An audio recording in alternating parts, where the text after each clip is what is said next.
सत्यपाल मलिक साहब डरपोक नहीं थे। चौधरी साहब का आज निधन हो गया। और जब ये खबर मैं पढ़ रहा हूं, ये जब जानकारी आपको दे रहा हूं, तो मेरी आंखों के सामने बहुत सारी तस्वीरें आज तैर रही हैं। बहुत सारी उनकी वो कहानियां, उनके वो किस्से, वो मेरी आंखों के सामने तैर रहे हैं।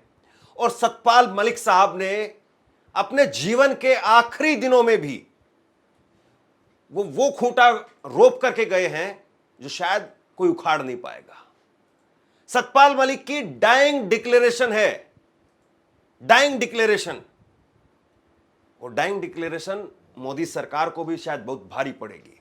लेकिन आज खबर निकल करके सामने आई, दिल्ली के राम मनोहर लोहिया अस्पताल में 1:20 पर सत्यपाल मलिक साहब ने अंतिम सांस ली। जैसे ये खबर एकदम से देखी, लगा कि हां, वाकई कुछ ऐसा था जो अभी अनफोल्ड होना बाकी था। मैंने खुद सत्यपाल मलिक साहब से रिक्वेस्ट की थी, जब वो बीमार हुए तो जस्ट उनसे ठीक 1-2 दिन पहले मेरी बात हुई थी। और मैंने कहा था कि मलिक साहब, आपका एक पॉडकास्ट मुझे करना है। मैंने पॉडकास्ट का चैनल स्टार्ट किया और मैंने कहा कि मलिक साहब, एक पॉडकास्ट करना है। तो उन्होंने कहा कि मैं अस्पताल में हूं, जैसे ही यहां से आऊंगा तुरंत पहला पॉडकास्ट तुमको करेंगे। पॉडकास्ट तो खैर अलग चीज है, लेकिन बात यही थी कि उन्होंने बहुत कुछ ऐसा जीवन में जिया है। और जो सबसे बड़ी बात, वो 300 करोड़ रुपए रिश्वत वाला मामला, और इसको लेकर के उन्होंने अपनी डाइंग डिक्लेरेशन दी है। डाइंग डिक्लेरेशन का मतलब यह है कि मरते मरते भी वो अपना बयान छोड़ करके गए। और 300 करोड़ रुपए को लेकर के जो उन्होंने मोदी जी को जिस तरीके से निशाना साधा, वो 300 करोड़ रुपए की रिश्वत और उसके बाद में मोदी जी को लेकर के बहुत सारे बयान, इसको लेकर के उन्होंने अपनी डाइंग डिक्लेरेशन दी है। और दोस्तों, सबसे बड़ा प्रूफ माना जाता है डाइंग डिक्लेरेशन। किसी भी कोर्ट में आप किसी भी आदमी का अगर कोई प्रूफ रखते हैं और वो डाइंग डिक्लेरेशन है, तो वो सबसे बड़ा प्रूफ माना जाता है। तो सवाल ये है, और बात इस पर भी करेंगे कि उसका क्या होगा। लेकिन आज मलिक साहब नहीं रहे। ये जो लाइन है, मुझे लगता है कि बहुत सारे लोगों के लिए एक बहुत बड़े तबके के हीरो थे सत्यपाल मलिक, इसमें कोई दो राय नहीं। किसानों के मुद्दों पर सरकार के अंदर थे, गवर्नर थे, तब भी मुखर होकर के बोलते थे। और उस दौर में बोलते थे जिस दौर में लोग गूंगे बहरे हो गए थे। मतलब लोगों से आप उम्मीद करते थे कि फला कोई आदमी बोलेगा, लेकिन वो चुप हो जाता था। फला कोई आदमी सुनेगा, वो बहरा हो गया था। उस दौर में सत्यपाल मलिक की आवाज गूंज रही थी। और सत्यपाल मलिक साहब जिस तरीके से बोलते रहे, शायद उन्होंने अपनी उम्र में जाते जाते उसका खामियाजा भी उठाया। दिल्ली के राम मनोहर लोहिया अस्पताल में वो भर्ती रहे और उन्होंने खुद कहा कि मेरे पास में पैसे नहीं है। अगर मेरे पास में पैसे होते, या सरकार मुझे अगर पैसे मुहैया कराती, या फिर कोई और, तो मैं भी मेदांता अस्पताल में, प्राइवेट अस्पताल में अपना इलाज करवाता। लेकिन अफसोस कि ना उनको मेदांता अस्पताल ले जाया गया, और दिल्ली के राम मनोहर लोहिया अस्पताल में उनका निधन हो गया। आज दोपहर जैसे ही खबर निकल करके सामने आई, बहुत सारे लोगों के अंदर एक शोक की लहर दौड़ गई। दोस्तों, मैं आपको बताने वाला हूं कि किस तरीके से सत्यपाल मलिक की जो जीवन यात्रा है, वो कहां से जो है वो होकर के गुजरी है, किन किन पदों पर वो रहे, ये सब भी हम जो है पढ़ेंगे, समझेंगे। लेकिन डाइंग डिक्लेरेशन पर बात करेंगे। और सवाल ये भी है कि आज 5 अगस्त है, वो तारीख जब 5 अगस्त को जम्मू कश्मीर से 370 को हटाया गया था। वो तारीख आज की तारीख है। आज ही के दिन संसद चल रही थी और आज ही के दिन सरकार की तरफ से घोषणा हुई थी। और उस वक्त में गवर्नर थे सत्यपाल मलिक जम्मू कश्मीर के। तो वो तारीख भी गवर्नर साहब के साथ में, सत्यपाल मलिक साहब के साथ में चिपकी हुई थी। और आज जब वो गए हैं, तो ये तारीख हमेशा के लिए उनके साथ में ही उनकी एक पहचान बनकर के रह जाएगी। 24 जुलाई 1946, 24 जुलाई 1946 को जन्म हुआ और आज 5 अगस्त 2025 को निधन। 79 साल, 79 ईयर्स सत्यपाल मलिक साहब जो है वो हम सब लोगों के बीच में रहे। और अब उम्मीद करते हैं कि उनकी विचारधारा को, उनके विचारों को लोग आगे बढ़ाएंगे। और उनके जो पहलू हैं, सबसे बड़ी जो चीज़ है, बहुत कुछ ऐसा था जो अनफोल्ड होना चाहिए था। मतलब अभी बहुत कुछ ऐसा था जो उनके पास में था जिसको सामने लाया जाना बाकी था। सतपाल मलिक को एक तरीके से पूरी मेन स्ट्रीम मीडिया ने बिल्कुल ब्लैकआउट कर दिया था। उनके बयान, उनके बारे में खबर कहीं नहीं चलती थी। और आज भी आप यकीन मान करके चलिए, बहुत थोड़ी देर के लिए उनका जिक्र होगा, सिर्फ जो है ब्रेकिंग दिखाई जाएगी और उसके बाद में खत्म। विपक्ष के नेता जाएंगे, राहुल गांधी और तमाम नेता जाएंगे, अस्पताल में भी जाएंगे, निधन पर भी जाएंगे, सब जगह जाएंगे, लेकिन मीडिया ने सतपाल मलिक को ब्लैकआउट कर दिया था। प्रधानमंत्री मोदी साहब क्या कहेंगे उस पर भी जो इंतजार रहेगा। लेकिन मैं चाहता हूं कि उनके करियर के बारे में आपको बताऊं, वो सब बातें आपको बताऊं, उससे पहले उनका जो डाइंग डिक्लेरेशन था वो एक बार आप सुनिए। ये बहुत महत्वपूर्ण हो जाता है। ये बात जो उन्होंने कही थी, ये बात आज भी ज्यों की त्यों है। क्या कहा था उन्होंने, खुद से ट्वीट करके कहा था, सुनिए।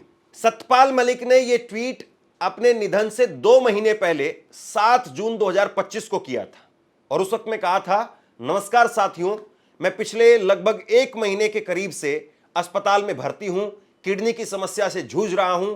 परसों सुबह से मैं ठीक था, लेकिन आज फिर से आईसीयू में शिफ्ट करना पड़ा है। मेरी हालत बहुत गंभीर होती जा रही है। मैं रहूं या ना रहूं, इसलिए अपने देशवासियों को सच्चाई बताना चाहता हूं। जब मैं गवर्नर के पद पर था तो उस समय पर मुझे 150 करोड़ रुपए की रिश्वत की पेशकश हुई थी, परंतु मैं मेरे राजनीतिक गुरु, किसान मसीहा स्वर्गीय चौधरी चरण सिंह जी की तरह ईमानदारी से काम करता रहा और मेरा ईमान वो डिगा नहीं सके। जब मैं गवर्नर था उस समय किसान आंदोलन भी चल रहा था। मैंने बगैर राजनीतिक लोभ लालच के पद पर रहते हुए किसानों की मांगों को उठाया।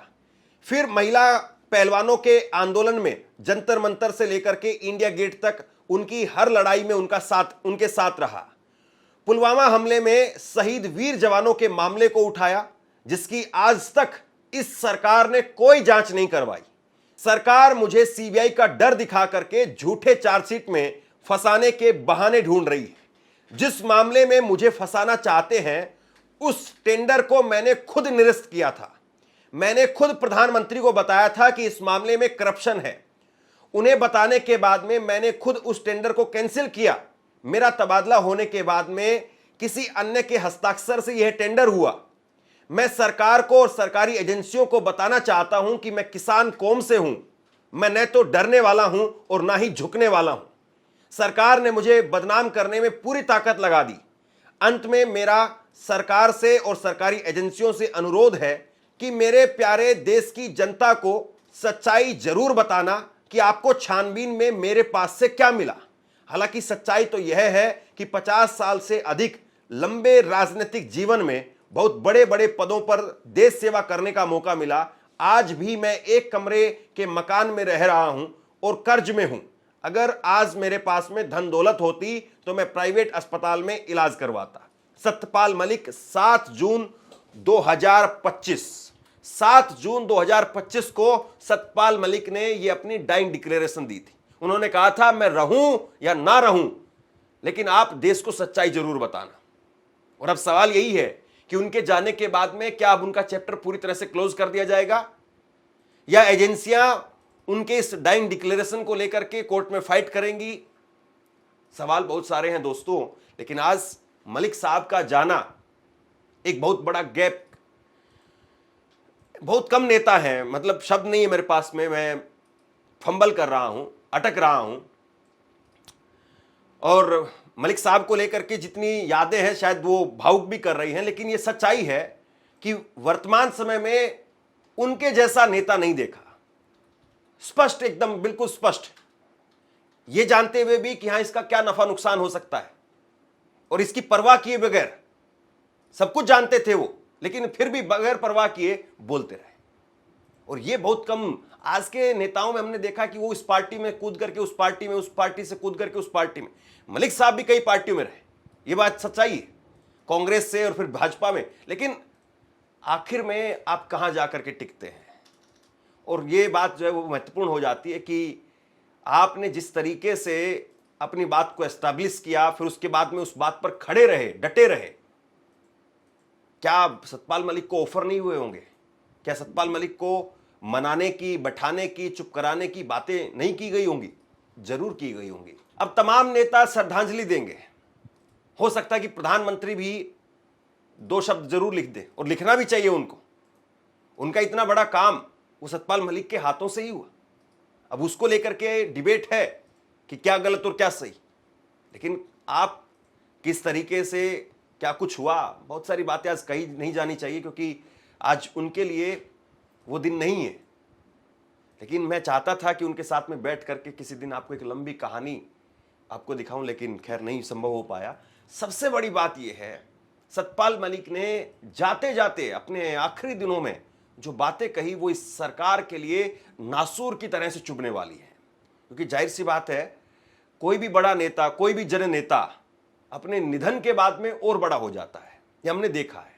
जीते जी लोग उतना मान सम्मान नहीं देते हैं, जीते जी लोग नहीं याद करते, लेकिन जाने के बाद में उनकी बातों को लोग निकाल निकाल करके पढ़ते हैं, खोद खोद करके देखते हैं। कई बार होता है कि हाँ, मौत के बाद में लोग आपको 10 दिन भी याद नहीं रखते, लेकिन मलिक साहब मुझे लगता है कम से कम वो शख्सियत तो नहीं है।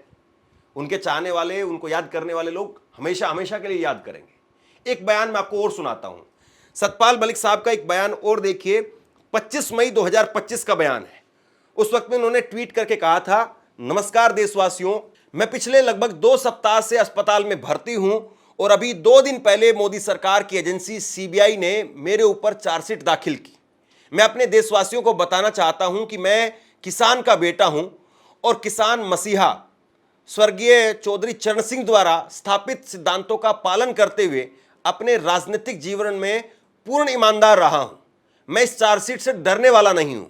इस चार्जशीट में मुझे फंसाया जा रहा है। उस टेंडर के बारे में मैंने खुद प्रधानमंत्री मोदी जी को बताया था, इसमें भ्रष्टाचार है, इसलिए मैंने उसको कैंसिल कर दिया और ये टेंडर दोबारा हुआ तब मेरा तबादला होने के बाद हुआ। मोदी जी और सीबीआई देशवासियों को बताए कि मैंने जिस भ्रष्टाचार के बारे में आपको बताया था उसकी जांच कहां तक पहुंची। सरकारी एजेंसियां सीबीआई, ईडी, अगर आप ईमानदार हो तो देशवासियों को बताओ कि मेरी संपत्ति कितनी बड़ी है। अगर मेरी संपत्ति नहीं बड़ी है तो मेरे ऊपर झूठा लांछन मत लगाओ। सच्चाई तो यह है कि मैं एक कमरे के मकान में रहा हूं और खुद कर्जे में हूं। मोदी जी, आपसे और आपकी सरकारी एजेंसियों से मेरा विनम्र निवेदन है कि मुझे झूठा साबित करने की कोशिश ना करें। मेरे देशवासियों के अंदर मेरे प्रति नफरत पैदा करने की कोशिश ना करें। अगर आप में हिम्मत है तो सच्चाई से जांच करवाओ ताकि दूध का दूध और पानी का पानी हो सके। सत्यमेव जयते। ईमानदारी और सच्चाई के साथ मैं मजबूती से तानाशाह सरकार के सामने खड़ा हूं। सतपाल मलिक, 25 मई को उन्होंने यह बयान दिया। ये वो बयान है जो हमेशा हमेशा के लिए एक दीवार पर, एक पन्ने पर लगा करके, एक बड़े से होर्डिंग में लगा करके हमेशा रखे जाने चाहिए। ये जो 2 बड़े बयान मैंने आपको बताए।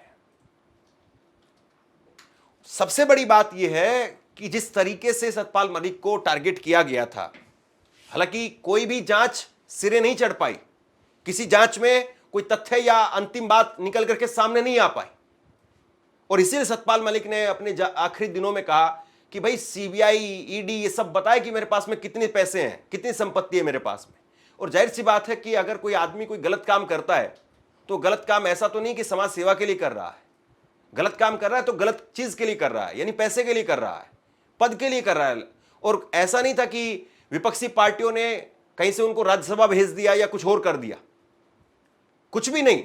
वो तो आए और आने के बाद में जैसे ही बीजेपी ने उनको एक तरीके से डंप कर दिया था, उसके बाद में वो अपने 2 कमरों के फ्लैट में रहते थे और जब जो कोई मुद्दा आता था तो उस मुद्दे पर बोलते थे, बस, इसके अलावा और कुछ नहीं। सतपाल मलिक के वो 5 बड़े बयान देखिए आप, जो हमेशा हमेशा के लिए इस देश में गूंजते रहेंगे। 5 बड़े बयान। 2 नवंबर 2021 को मलिक साहब ने कहा था कि पुलवामा अटैक के वक्त में PM Narendra Modi Corbett national park में अपनी शूटिंग करवा रहे थे और बाहर आकर के पीएम ने एक ढाबे से फोन करके मुझे कहा कि क्या हुआ। मैंने कहा कि यह हमारी गलती से हुआ है, तब मुझे चुप करा दिया गया। 25 अप्रैल 2023 को मलिक साहब ने एक और बयान दिया था जिसमें उन्होंने कहा था कि देश बहुत गलत आदमी के हाथों में है। यदि किसान एक नहीं हुआ और केंद्र में बैठी सरकार दोबारा सत्ता में आई तो किसान नहीं बचेंगे। वो सबसे पहले खेती खत्म कर देंगे ताकि आप मजदूरी करने लगो और उसके बाद में फौज को खत्म कर देंगे। 21 मई 2023 को एक और बयान जिसमें उन्होंने कहा, अगर अगले साल चुनाव तक जनता ने इनके खिलाफ मतदान नहीं किया तो ये आपको मतदान करने के लायक ही नहीं छोड़ेंगे। ये कह देंगे कि जब हम ही चुनाव जीतते हैं तो चुनाव कराने की जरूरत क्या है। न कोर्ट रहेंगे, न फोर्स रहेगी, न फौज रहेगी, न कोई सिस्टम रहेगा जिससे इन पर कंट्रोल किया जा सके। 22 मई 2023 को मलिक साहब ने कहा था कि प्रधानमंत्री नरेंद्र मोदी अपनी नाक के नीचे भ्रष्टाचार करवाते हैं, उसमें इनकी हिस्सेदारी होती है और पूरी रकम अडानी को जाती है।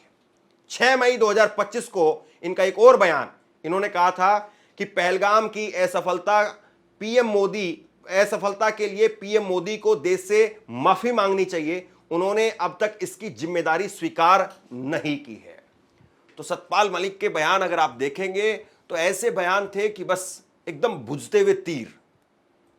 और शायद बीजेपी इसीलिए सतपाल मलिक के बयानों से थर्राती थी, क्योंकि वो सीधी बात कहते थे। उन्होंने ये कह दिया था कि मोदी खुद करप्शन करवाते हैं और हर करप्शन में इनकी एक हिस्सेदारी होती है और वो रकम सीधे अडानी को जाती है। ये बयान कौन दे सकता है? क्या कोई दूसरा नेता इस तरह का बयान दे सकता है? क्या कोई नहीं। शायद सतपाल मलिक इकलौते थे, उन्होंने ऐसे बयान दिए और शायद उसके बाद में फिर देखिए आप क्या हुआ। एक बार जरा उनका जीवन का सफर देखिए आप, सतपाल मलिक साहब का। आज जब वो हमारे बीच में नहीं है तो उनके जीवन का सफर देखिए, बड़ा रोचक सफर रहा और किस तरीके से उतार चढ़ाव के बाद में उन्होंने बड़े बड़े मुकाम हासिल किए। 24 जुलाई 1946 को बागपत यूपी में जन्म हुआ। जाट समुदाय से मलिक साहब आते थे। पिता बुद्ध सिंह और बीएससी एलएलबी संसदीय मामलों में डिप्लोमा मेरठ कॉलेज से किया। पत्नी का नाम इनकी इकबाल मलिक है। 1974 में भारतीय क्रांति दल से बागपत विधानसभा सीट से विधायक बने थे पहली बार। फिर 1980 से 1989 तक उत्तर प्रदेश से राज्यसभा सांसद बने, 9 साल तक राज्यसभा सांसद रहे। फिर उसके बाद में 1984 में कांग्रेस में शामिल हुए और राज्यसभा सांसद बने। 1987 में बोफोर्स घोटाले के बाद में कांग्रेस से इस्तीफा दे दिया। 1988 में जनता दल में शामिल हो गए। 1989 से 1991 तक अलीगढ़ से लोकसभा सांसद जनता दल की तरफ से रहे। 1996 में समाजवादी पार्टी से अलीगढ़ से चुनाव लड़ा और हार गए। 2004 में भाजपा में शामिल हुए, बागपत से चुनाव लड़ा लेकिन हार गए। 2012 में भाजपा के राष्ट्रीय उपाध्यक्ष बने, बहुत बड़ा पद। 2017-18 में बिहार के राज्यपाल बने। 2018 में ओडिशा के 2 महीने के लिए अंतरिम राज्यपाल बने। 2018-19 में जम्मू कश्मीर के राज्यपाल बने। 2018-19 में गोवा के राज्यपाल बने और 2020-22 में मेघालय के राज्यपाल बने। और इसके बाद में बीजेपी ने एक तरीके से इनको गर्त में लगा दिया। ये बातें कहनी नहीं चाहिए, लेकिन कई ऐसी सच्चाई है जो मलिक साहब के समर्थक लगातार कहते रहे कि जब उन्होंने किसानों की बात की तो बीजेपी ने उनको बिल्कुल साइड में लगा दिया। तो बहरहाल आज मलिक साहब नहीं रहे, हम सब की तरफ से उनको श्रद्धांजलि, उनके परिवार को शक्ति दे ये दुख को सहन करने की। लेकिन सवाल यही है कि क्या एजेंसियां उनके आखिरी बयानों पर संज्ञान लेगी? और जो उन पर आरोप लगाया गया कि उनके ऊपर तो अब जो है वो नकेल कसी जानी है, उनको अब जेल में ठूंसा जाएगा और इसीलिए डर करके छुप करके अस्पताल में छुप गए हैं, इस तरह की जो बातें कही गई खास तौर पर बीजेपी समर्थकों की तरफ से, उन लोगों को आज देखना चाहिए कि मलिक साहब डर करके नहीं छुपे थे, डरपोक नहीं थे, वो सच में बीमार थे। राम मनोहर लोहिया में भर्ती हुए और राम मनोहर लोहिया सरकारी अस्पताल है। ऐसा नहीं कि वहां पर आप जाएं और जबरदस्ती जा करके डॉक्टरों को कहें कि मुझे अब यहीं पर रखो, मुझे बाहर मत भेजना वरना मुझे पुलिस गिरफ्तार कर लेगी।